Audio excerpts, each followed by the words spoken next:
Hey guys, जैसे निकेत। तो guys कैसे आप लोग? आई होप कि आप लोग बहुत अच्छे होंगे। तो गाइस जैसा कि आपने थंबनेल में देखा है, आज के वीडियो में हम लोग बात करने वाले हैं top 5 government job after class 10।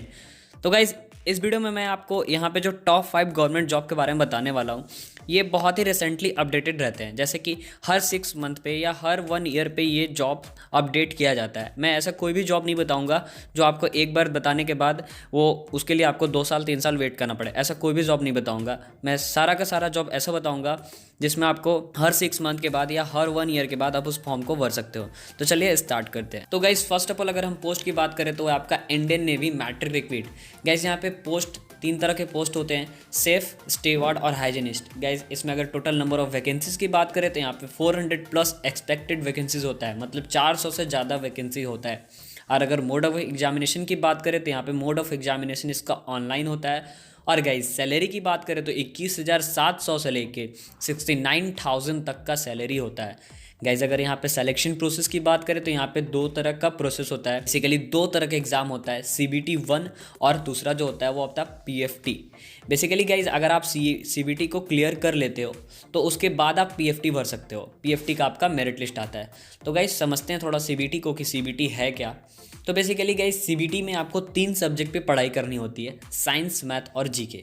Science math का एक कंबाइंड पेपर होता है जिसमें 25 क्वेश्चन होता है, और जीके का एक कंबाइंड पेपर होता है जिसमें आपको 25 क्वेश्चन होता है। तो ओवरऑल देखा जाए तो 50 क्वेश्चन होता है, जिसके लिए आपको केवल 30 मिनट का समय दिया जाता है, जो कि बहुत ही कम है। और यहाँ पे गाइज अगर आपको एक क्वेश्चन भी गलत होता है तो उसमें 0.25 मार्क्स आपके कट कर दिए जाते हैं। तो यहाँ पे नेगेटिव मार्किंग होने की वजह से ये जो CBT का एग्ज़ाम है काफ़ी टफ हो जाता है। तो गाइज अगर आप इसमें सेलेक्ट हो जाते हो तो उसके बाद आपका PFT काफ़ी सिंपल होता है और उसके बाद फाइनल आपको ज्वाइनिंग मिल जाता है। तो गाइज यहाँ पे एक और रिलैक्सेशन है, और वो रिलैक्सेशन क्या है?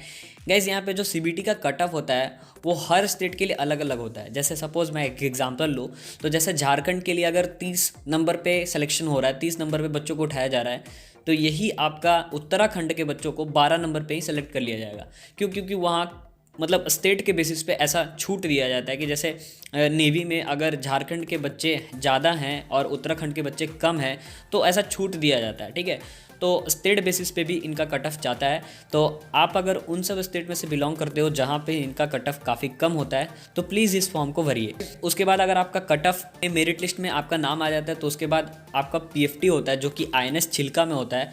और गाइज़ वहाँ पे आपको 1600 मीटर का रेस होता है, और जो कि आपको 7 मिनट 20 सेकंड में करना होता है, जो कि बहुत ही कम है। बहुत इजीली आप लोग कंप्लीट कर सकते हो। और उसके बाद गाइज आपको 10 पुशअप्स करने होते हैं। सबसे इंपॉर्टेंट बात गाइज कि आपको लग रहा होगा कि ये नेवी का पोस्ट है तो यहाँ पे एज काफ़ी ज़्यादा होगा, और दूसरी बात यहाँ पे हाइट काफ़ी ज़्यादा मांगी जा रही होगी। लेकिन ऐसा कुछ नहीं है गाइज, एज यहाँ पे 17 से 20 साल का होता है। हालांकि 20 साल यहाँ पे कहने का होता है, यहाँ पे 19.5 साल का ही सिलेक्शन प्रोसेस होता है। क्योंकि अभी प्रीवियस मैंने 1 डेढ़ साल पहले फॉर्म भरा था तो मेरा 20 कंप्लीट नहीं हुआ था, लेकिन अप्रॉक्स टू 20 मैं था। तो मैंने सोचा कि मैं भरता हूँ, लेकिन वो नहीं भर पाया। क्यों? क्योंकि मेरे को वहाँ पे पता चला कि केवल 19.5 साल का ही होता है। तो 20 कहने का होता है, 19.5 साल तक की लिमिट होता है इसका। अगर गाइस बात करें इसके हाइट के बेसिस के बारे में कि आपको ऐसा लगता हो कि नेवी का पोस्ट है तो इसमें हाइट काफ़ी ज़्यादा होनी चाहिए, तो गाइस यहाँ पे हाइट केवल 5 फीट 15 इंच का ही होना चाहिए, ठीक है। दैट मीन्स कि आपका 157 सेंटीमीटर अगर हाइट है तो आप इस फॉर्म को भर सकते हो ईजिली। और गाइज अगर आपके आंख में चश्मा भी लगा हुआ है तो भी आप इस फॉर्म को भर सकते हो, कोई दिक्कत वाली बात नहीं है। तो गाइज होप कि आपको इंडियन नेवी के बारे में अच्छी जानकारी हो गई होगी। और गाइज अगर आपको वीडियो में कोई भी दिक्कत लग रहा है, कोई भी प्रॉब्लम लग रहा है तो प्लीज़ आप कमेंट करें। तो गाइज अब हम बात करते हैं नेक्स्ट पोस्ट के बारे में। नेक्स्ट पोस्ट बहुत ही इंपॉर्टेंट पोस्ट है गाइज। ये एक ऐसा पोस्ट है जिसमें आपको कोई भी एग्जामिनेशन देने की ज़रूरत नहीं पड़ती है। जी हाँ, आपको कोई भी एग्जामिनेशन नहीं देना है यहाँ पे। तो गाइज वो जो पोस्ट ऑफर करता है वो है इंडियन पोस्टल रिक्वायरमेंट, जिसमें 2 तरह के पोस्ट होते हैं गाइज, ग्रामीण डाक सेवक और दूसरा होता है पोस्टमैन। अगर गाइज इस पोस्ट की एज की बात करें तो एज यहाँ पे 18 से 40 साल का एज होता है। और अगर गाइज सैलरी की बात करें तो सैलरी थोड़ा कम होता है, लेकिन उसके बेसिस पे काम भी बहुत ही कम होता है। सैलरी यहाँ पे 12,000 से लेके 14,500 तक का सैलरी होता है। और गाइज अगर आप एक्स्ट्रा टाइम करते हो तो आपको 2,000 रुपया एक्स्ट्रा दिया जाता है। गाइज अगर हम लोग इसमें बात करें वर्किंग आवर की, तो वर्किंग आवर आपको केवल 4 घंटा ही काम करना पड़ता है इस जॉब में। गाइज इसके क्वालिफिकेशन की बात करें तो क्वालिफिकेशन इस जॉब के लिए आपको 10th पास होना चाहिए। और अगर सिलेक्शन प्रोसेस की बात करें तो यहाँ पे कोई सिलेक्शन प्रोसेस नहीं होता है, बस आपका क्लास 10th में 90+ मार्क्स होना चाहिए। अगर गाइज आपका 90+ मार्क्स है तो आपका मेरिट बनता है और उसके बाद बिना एग्जाम के आपका सिलेक्शन हो जाता है। तो गाइज अगर आप 10th में हो और इसके बाद अभी वीडियो देख रहे हो तो आप 10th में पूरी जी जान लगा दो, 90+ स्कोर करो। ये पोस्ट आपके लिए ही है और ये हर स्टेट के लिए अलग अलग निकलता है और हर 6 मंथ पे ये पोस्ट निकलते रहता है। तो काफ़ी इंपॉर्टेंट पोस्ट है और काफ़ी अच्छा पोस्ट है। गाइज अगर आपका एक बार क्लास 10th में 95+ स्कोर हो जाता है तो उसके बाद कभी ना कभी आप इस पोस्ट को ज़रूर भरोगे 18 से 40 साल के उम्र में और आपका सिलेक्शन होगा ही।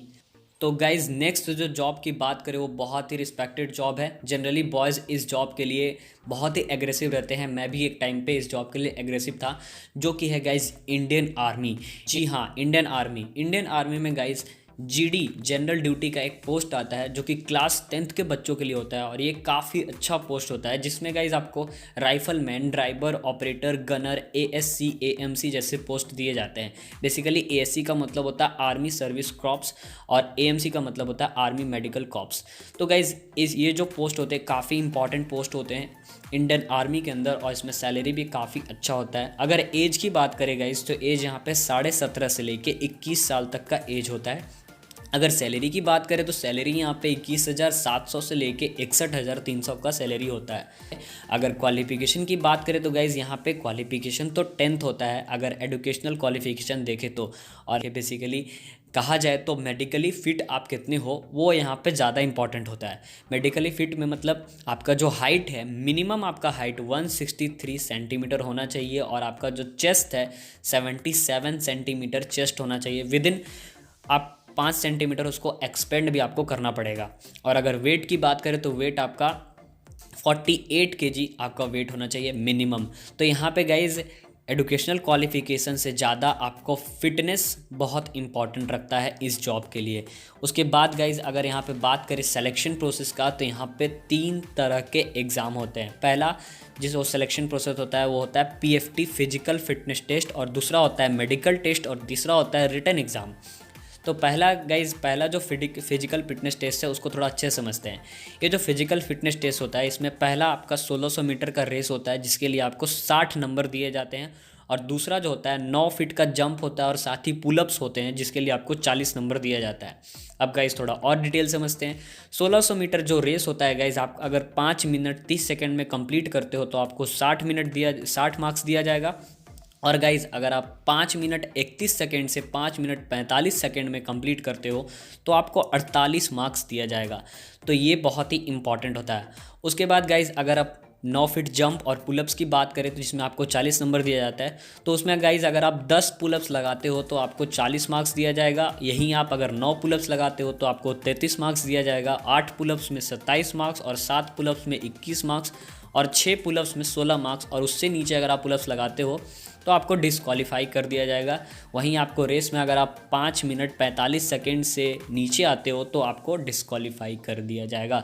अब उसके बाद अगर मेडिकल टेस्ट की बात करें तो गाइज़ मेडिकल टेस्ट में आपका वही बॉडी पूरा चेक किया जाता है पीएफटी के बाद, जिसमें आपका हाइट, चेस्ट, वेट और उसके बाद आपका जो भी बॉडी के इंटरनल पार्ट्स उनको चेक करके पीएफटी वाले दिन ही या फिर पीएफटी के दूसरे दिन आपको फिर रिटन एग्ज़ाम के लिए भेजा जाता है। गाइज़ अगर यहाँ पे रिटन एग्ज़ाम की बात करें तो रिटन एग्ज़ाम भी 100 मार्क्स का होता है, जिसमें आपको जनरली जीके, जीएस, मैथ और रीजनिंग के पेपर देने होते हैं। जीके में 15 क्वेश्चन होता है जो कि 30 मार्क्स का होता है। जीएस में भी 15 क्वेश्चन होता है जो कि 30 मार्क्स का होता है। मैथ में भी 15 क्वेश्चन होता है जो कि 30 मार्क्स का होता है। और रीजनिंग में 5 क्वेश्चन होता है जो कि 10 मार्क्स का होता है। तो टोटल 100 मार्क्स का आपका एग्ज़ाम होता है गाइज़, और इसमें 33 मार्क्स पास होता है। लेकिन कहने का यहाँ पे 33 है, कट ऑफ काफ़ी ज़्यादा हाई चला जाता है तो 50+ ही चला जाता है जनरली देखा जाए तो। और अगर आपका किस्मत अच्छा है तो शायद आप सेलेक्ट हो सकते हो। तो ये थोड़ा टफ होता है, लेकिन गाइज़ ये जो जॉब है ना बहुत ही अच्छा जॉब है, बहुत ही रिस्पेक्टफुल जॉब है। तो गाइज़ होप कि आपको इंडियन आर्मी के बारे में क्लियर हुआ होगा। तो गाइज़ नेक्स्ट जो फॉर्म है वो है एसएससी के द्वारा निकाला जाता है, स्टाफ सिलेक्शन कमीशन के द्वारा, जो कि होता है एमटीएस का पोस्ट, जिसमें मल्टीटास्किंग सर्विस पे पोस्ट दिए जाते हैं, जैसे कि watchman, gardener, gate keeper, operator और पियून जैसे पोस्ट यहाँ पे दिए जाते हैं। गाइज ये जो इसका जो एग्जामिनेशन लेवल होता है वो नेशनल एग्जामिनेशन लेवल होता है, मतलब सेंट्रल इसे कंडक्ट कराती है। और अगर फ्रीक्वेंसी बात करें तो फ्रीक्वेंसी इस एग्जामिनेशन का हर 1 ईयर में होता है। और एग्जामिनेशन मोड की बात करें गाइज तो इसका 2 पेपर होता है, पेपर 1 एंड पेपर 2, दोनों एग्जामिनेशन ऑनलाइन होते हैं। पेपर 1 के लिए आपको 90 मिनट का टाइम दिया जाता है और पेपर 2 के लिए आपको 30 मिनट का टाइम दिया जाता है। अगर गाइज इसके नोटिफिकेशन की बात करें तो फरवरी से मार्च तक में एसएससी का नोटिफिकेशन आ जाता है। और गाइज इसका जो पेपर 1 होता है वो जुलाई में होता है और पेपर 2 की अगर बात करें तो दिसंबर तक में आपका पेपर 2 हो जाता है। सिलेक्शन प्रोसेस की बात करें गाइस तो इसका सिलेक्शन प्रोसेस बहुत ही सिंपल है। आप पेपर 1 दो, पेपर 1 बेसिकली स्क्रीनिंग के लिए होता है और पेपर 2 ज्वाइनिंग के लिए होता है। पेपर 2 अगर आपका क्लियर हो गया है तो उसके बाद आपका फाइनल मेरिट लिस्ट आएगा और मेरिट लिस्ट आने के बाद गाइज आपको फाइनली जाना है और डॉक्यूमेंट वेरिफिकेशन कराना है, उसके बाद आपका जॉब लग जाता है। तो इसका सिलेक्शन प्रोसेस बहुत सिंपल होता है, कोई पीएफटी वगैरह देने की ज़रूरत नहीं पड़ती है। बस आप पेपर 1 दीजिए, पेपर 2 दीजिए, उसके बाद आप डॉक्यूमेंट वेरिफिकेशन कीजिए और आपका जॉब लग चुका है। गाइस इसकी सैलरी की बात करें तो 5,200 से लेके 20,200 तक का इसका सैलरी होता है। और अगर एज की बात करें तो 18 से 25 साल इसका एज होता है और क्वालिफिकेशन आप सबको पता है 10th बेसिस पे होता है। तो गाइज़ ये पोस्ट भी काफ़ी अच्छा है। और तो गाइज़ नेक्स्ट पोस्ट की अगर बात करें तो नेक्स्ट पोस्ट भी काफ़ी ज़्यादा इंपॉर्टेंट है, जो कि DRDO के अंदर आता है, DRDO MTS। गाइज़ इसकी टोटल वैकेंसी की अगर बात करें तो रिसेंटली ही दिसंबर में इसका वैकेंसी आया था, 1,817 वैकेंसी यहाँ पे आपका दिसंबर में आया था। अगर यहाँ पे एज लिमिट की बात करें गाइस तो 18 से 25 साल इसका एज लिमिट होता है। और एजुकेशनल क्वालिफिकेशन की बात करें तो 10th पास होना चाहिए और अगर आपके पास ITI का सर्टिफिकेट भी है तो भी आप इस फॉर्म को भर सकते हो। गाइस अगर हम इसके एग्ज़ाम के बारे में बात करें तो यहाँ पे जो एग्ज़ाम होता है यहाँ पे 2 टायर होते हैं, टायर 1 और tyre 2, means CBT 1 and CBT 2। Guys अगर CBT 1 की बात करें तो वहाँ पे रीजनिंग, जनरल अवेयरनेस और न्यूमेरिकल एबिलिटी देखा जाता है।